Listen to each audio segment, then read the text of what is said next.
Bagaimana kita sadari kondisi saat ini? Memang sebagian orang mengeluhkan tentang menurunnya ekonomi. Ada yang berkeluh kesah tentang sulitnya mencari pekerjaan. Ada juga yang meratapi nasibnya karena bisnis dan usahanya makin hari tak kunjung meningkat. Justru makin menurun omset penjualannya. Sampai-sampai beberapa kejadian yang kerap kita lihat, banyaknya orang memilih jalan haram untuk mendapatkan hasil agar dirinya dan keluarganya bisa tetap bertahan hidup.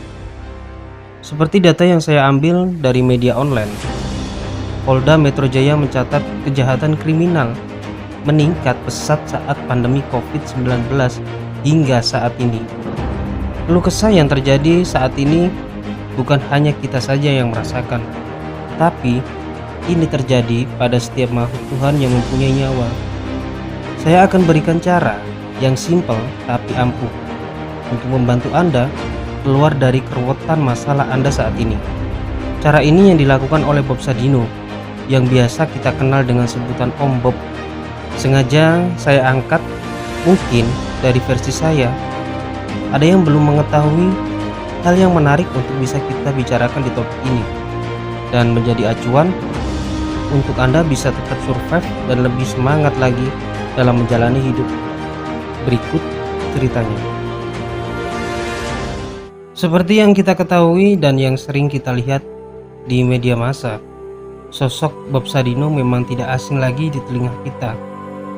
Yang perlu kita tahu, Bob Sadino pernah merasakan pahitnya kehidupan saat ia belum punya apa-apa.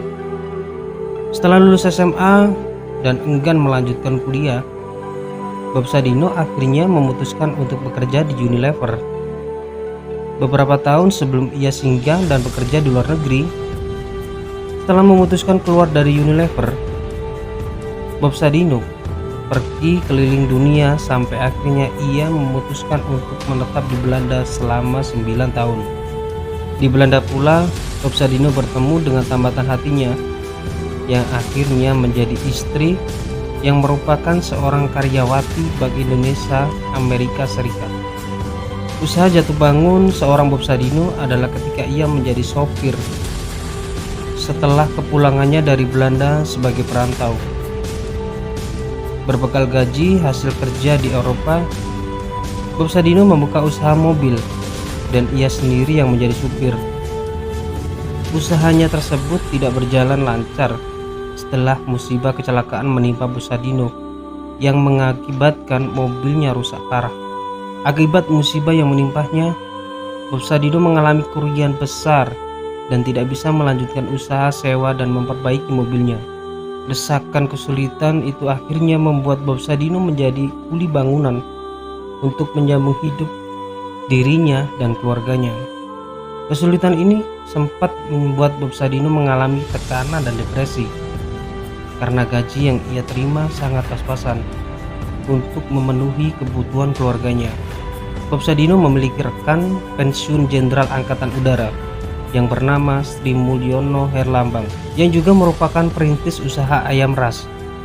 Ia adalah pendiri Perhimpunan Peternak Unggas Indonesia yang kemudian menyarankan Bob Sadino untuk memelihara ayam. Saran dari rekannya tersebut akhirnya memunculkan ide Bob Sadino untuk memiliki usaha ternak ayam dengan hasil temuan baru. Tekad dan semangat Bob Sadino itulah yang membuka jalan sampai ia menuju kesuksesan sampai saat ini. Lantas, apa sih yang kalian pahami dari hikmah cerita tersebut? Jadi sebenarnya seperti ini. Sebagaimana Tuhan kita tidak akan memberikan cobaan makhluknya tanpa batas yang ia mampu. Dan semua masalah dan kesusahan pasti ada akhir dari semua itu. Yakinlah pertolongan akan tiba di saat kamu mau mencarinya. Dan ingat, kesiapan dibutuhkan saat kita akan menerimanya. Tetaplah optimis dalam menjalani hidup. Tetaplah tersenyum walau itu menyakitkan. Karena hakikat hidup sesungguhnya adalah tebar kebaikan pada sesama. Niscaya Tuhanmu akan melipat gandakan kebaikan tersebut. Salam sukses, salam literasi, satu narasi.